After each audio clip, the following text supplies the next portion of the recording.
Data analysis to me is an interpreter. It's taking the data and letting it really speak to the user.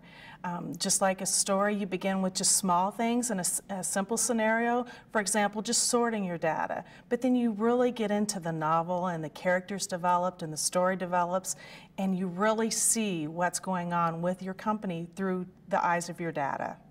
We know that most fraud is detected initially by tip or by accident, and what we've got to do is to close that gap.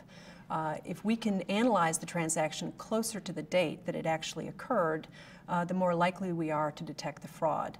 If it's far later than the transaction, the less likely we are to be able to discover the fraud.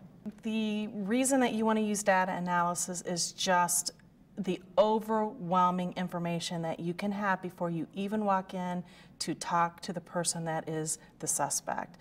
Data lets you find out what's going on in the company, how that employee does their job, how the information is developed within the system. What I try to focus on is really turning the laptop into a whistleblower. Instead of looking at the balance that's in accounts payable, how did that employee go about their roles and responsibilities to determine what that number was? That's the story. So data analysis can help you to find the story. It can also help drive your actual examination, the planning of it, the execution of it, again, how you're going to report your findings. So data can do a lot of wonderful things to help you as an investigator.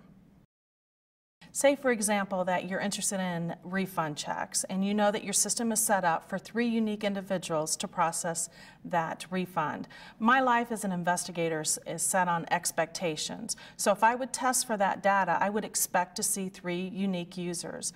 Another thing that you might consider to actually do a second control on your test is as that refund travels through the various departments, you would expect that it would take perhaps 5 days to process that. So now not only can you test for unique users, but you can test for the time that you started the refund to when the check is issued. So by having that second check, you can really test your system to see if it's working. We've had a particular case where IT actually thought they had set up the system so that it was impossible for one person to process a refund. It was possible. What you're looking for in the data are things that don't make sense. You're looking for the anomalies, the red flags, the indicators that fraud may be occurring. And I say that with an abundance of caution because you need to understand what the data is supposed to look like to know when it doesn't look like it's supposed to. If you consider an inventory receiving report, you would expect that the items received in that report, that the items should be in a positive value. If you find a value that is negative, it's a potential indicator that fraud may be occurring. Now, it doesn't mean that fraud has occurred, but it does mean that you probably need to go a step further or a few steps further, conduct interviews or conduct other tests to determine if there is something wrong. Oftentimes, it's about what's missing. Gaps and duplicates can be used on any field within your business environment.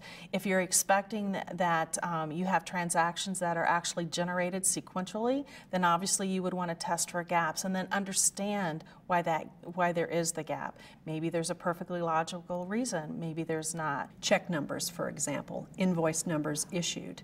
But you can also look for things that are consecutive that shouldn't be. Consecutive invoice numbers, consecutive purchase order numbers that were issued by a customer. A number of years ago, we were conducting an investigation and it was a conflict of interest. And a gentleman at a lumber company, he was a salesman for the lumber company, and he had a side business that he did not disclose to his employer. And in the selling of number 4 lumber, which was the very low grade number, his employer didn't pay too much attention to the sales of that. It was immaterial to the financial statements. And what he did was he contracted with 3 different vendors or 3 different customers to, the customers actually purchased the number 4 lumber from the salesman's employer, passed it through, and he paid a kickback to the customer, and then he in turn sold that number 4 lumber in his own business at a profit and a significant loss to his employer.